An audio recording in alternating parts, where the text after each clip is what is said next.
Joining us is Pascal Odibo. He's a business and financial consultant. Good to have you join us this morning. Thank you. Good to see you guys again. I like the new look. Thank you. Quickly, a whole lot of new things are about to happen with the coming of the 2017 budget, and statements and policies seem to be in the making by the same government. We were trying to look at some of the issues and how these can help the market. Sometimes some kind of move or action hasn't helped us. Quite recently, we saw what happened as just when we thought that the Naira was making some form of progress against the dollar, we saw that rate against those in the BDC rate, and now the Naira against the dollar is almost hitting 500 Naira to a dollar. Let's start by talking about policies and actions and how these can help the market or destabilize the market. Thank you very much.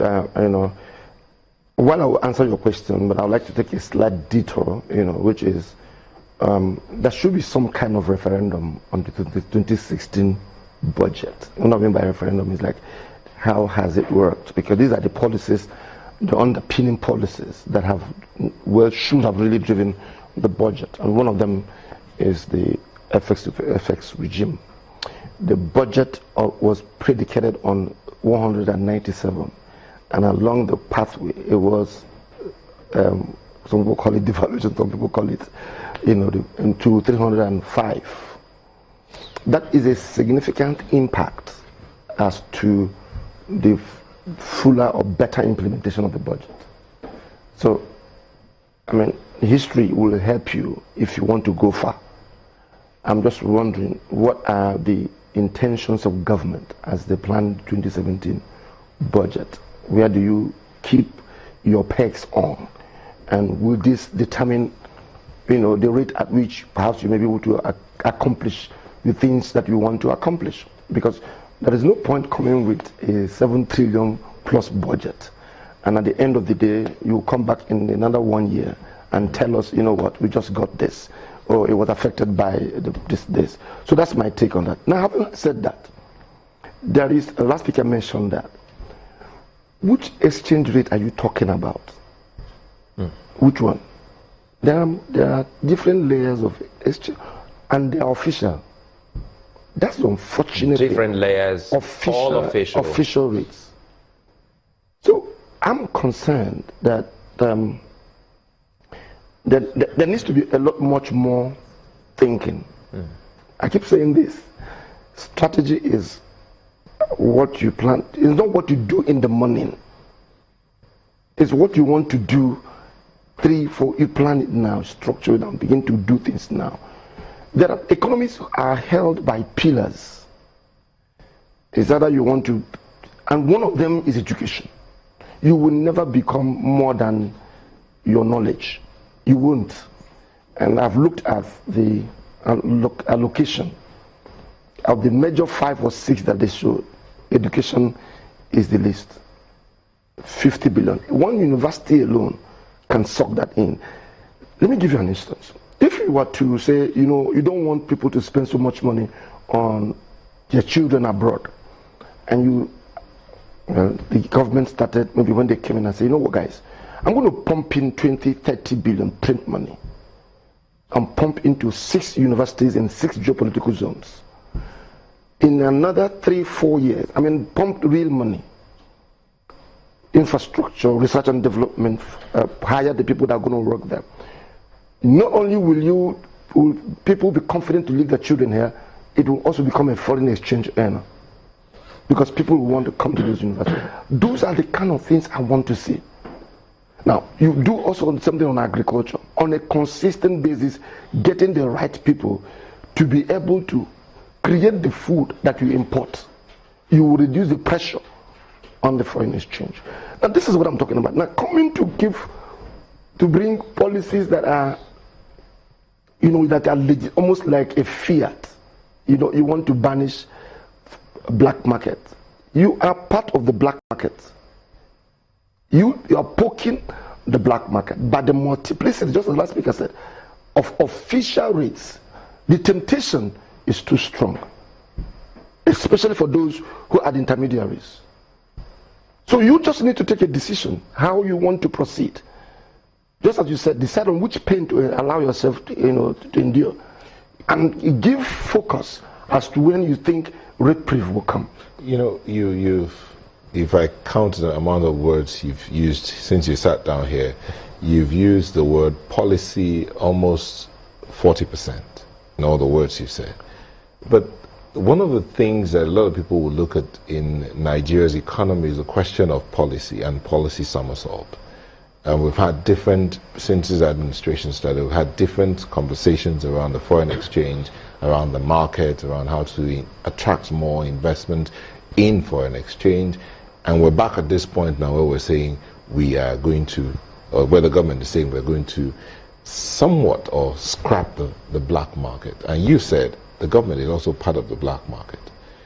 How is it possible to clear this and put it all together? Because the 2017 budget, which has just been proposed, would greatly be impacted negatively or positively by what is done now, as you said. So what should be done? You hit it at the head.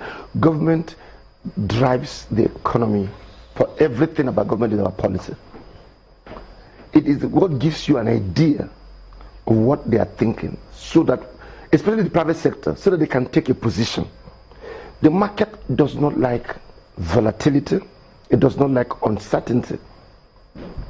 Money, I've always told you, is a shy visitor, whether it's in your house, your country, or your whatever it is. If you don't welcome it pretty well and give it the right, it will move to the next house. It will go to the next country. Sometimes we act as though we are an island in ourselves. Government needs to be, this policy confusion, that's what I want to call it. I don't want to call it somersault. Is predicated, it shows clearly the quality of thinking that is going on. If you think something through, and does not mean that there will not be hiccups along the way as you implement, but they will not be material for you to practically turn your policy on the head. However, what policy does is give you a guide. People can take what I would call a guided focus on what you are saying. Government must come to a place where you want to do public-private partnership. You have no money. You're getting into your 2 years. What are the policies you've put in place that will attract private capital? PPP is something we've done for if I've not done training on PPP, we've done more than 20, 30 of it. You've been an advocate of that. Absolutely. Because it is a source of alternative funding. It is one thing that public sector rarely will find a way to do all the under-table issues.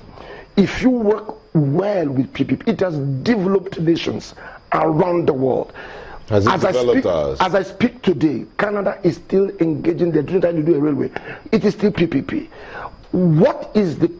Leadership can't be rocket science. They're making this thing look difficult. It is just not true. I don't believe it.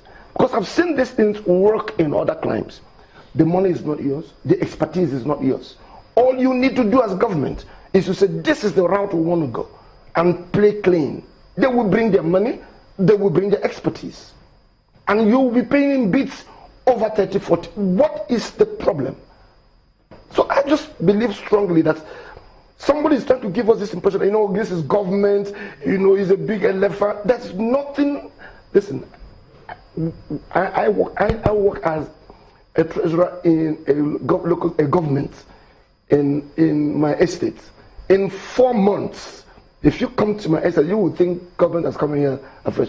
We just changed the place, put lights all over the place, painted the whole place. The place looked different. Yeah, I was just trying to say that, if government takes on the bigger responsibility of strategic direction of the economy and take position, 1, 2 years down the line, you will see the effect. That's the work. Government can't be second guessing. You can't be. This business is too delicate to be experimenting on. And that's why I've advocated that. And I don't know how long how far this can go. Months after people have left office, there must be a referendum on them.